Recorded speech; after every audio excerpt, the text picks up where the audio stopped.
আসসালামু আলাইকুম। আজকে আমরা রাজশাহীর পদ্মা নদীর ধারে অবস্থিত রাজশাহী ক্যাডেট কলেজ সামনে এগুলেই দেখা যাবে সরদহ পুলিশ একাডেমি। একটু এগুলেই চারঘাট মডেল থানা। এরই মাঝ দিয়ে বয়ে গেছে বড়াল নদী। তার ডান পাশে তাকালেই আমরা চৌধুরী পাড়ার বিল নামক স্থান দেখতে পাই। বালু চটকামায় জমি, যেখানে আবাদ হওয়ার কোনো সম্ভাবনা নেই। তাই বলে বসে থাকা যাবে কি?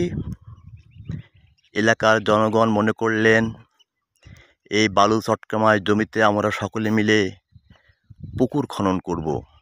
শুরু হয়ে গেছে পুকুর খনন, কারণ এই পুকুরে থেকে আসে অসংখ্য আয় মৎস্য উৎপাদন দ্বারা। মৎস্য আমিষের চাহিদা মেটায়। এখানে প্রায় 150টি পুকুর রয়েছে। প্রতিদিন এই স্থান থেকে দেশের বিভিন্ন স্থানে তরতাজা মাছ ট্রাক যোগে বাংলাদেশের বিভিন্ন জায়গায় বিপণন করা হয়। মাছের ঘাটতি পূর্ণ যেমনি হয়, তেমনি সেখান থেকে আয় আসে আমিষের উৎসাহ। একে আমরা পুকুরের শহর নামেই চিনি। আস্তে আস্তে এগিয়ে যাচ্ছি, দেখবেন চারিদিকে, যেদিকে ক্যামেরা ঘোরাবো চারিদিকে শুধু পুকুর আর পুকুর, শুধু পুকুর আর পুকুর। এবং পুকুরের চারিধারে আম্রপালি, আমের চাষ করাও হয়েছে। এগুলো দেখতে পাবেন আমার এই ক্যামেরার মাধ্যম দিয়ে। দেখেন কতগুলো পুকুর।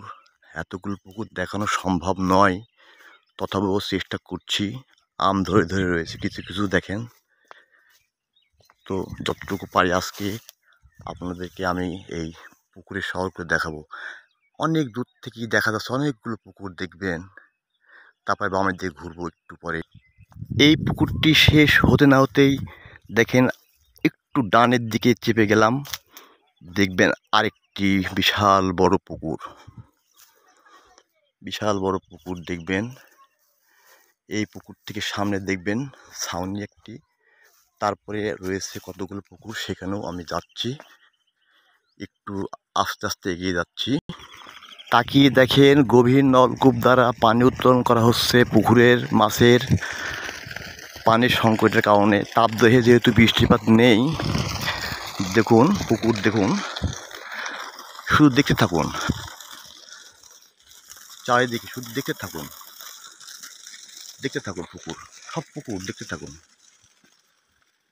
বললাম না কিছুক্ষণ আগে যে 150টি পুকুর, পুকুরের শহর।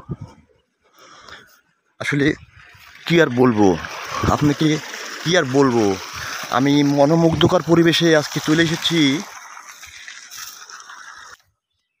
পতিত জমি থাকবে না পড়ে, আর হবে ফসল চাষ। দেখেন পুকুরটি কত বড়, দেখুন দেখুন দেখুন দেখুন আপনারা, সারি সারি আমের গাছ, কতই সুন্দর। আসলে রৌদ্র উজ্জ্বল তো থাকবে না পতিত জমি, আর ফসল উৎপাদন হবে, মৎস্য উৎপাদন হবে। সোনার বাংলাদেশ, জাতিপিতা বলে গেছেন না, সোনার বাংলাদেশ। তো সোনার বাংলাদেশ আমাদের প্রধানমন্ত্রী, আসলে কি আর বলবো, সামনে এগুলো আরও বড় পুকুর। তো আসলে একটি ধাপে কি দেখানো যাবে, আমি সেটাই ভাবছি। আমার বাম পাশে অনেকগুলো পুকুর আছে, ডান পাশে অনেকগুলো পুকুর আছে। তো আরেকটি পুকুর দেখে দ্বিতীয় ধাপে চলে যাব। যে কথা বলছিলাম, এই পুকুরটি হচ্ছে আপনার হলো 5 একর। এটা একটাই 5 একর এটা। তো পাশ দিয়ে এখানে কলা গাছ আছে, দেখেন পুষ্ট হয়ে গেছে, মানে পতিত থাকবে না।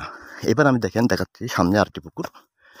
তারপরে দেখেন, এবার আমি উঁচু করে ধরছি, দেখেন সামনে পুকুর, ডানে দেখেন পুকুর, তার সামনে দেখেন পুকুর, তার সামনে দেখেন পুকুর, শুধু পুকুর আর পুকুর। তো আজকে প্রথম পার্টে এইটুকু রাখলাম এই পুকুর শহরের।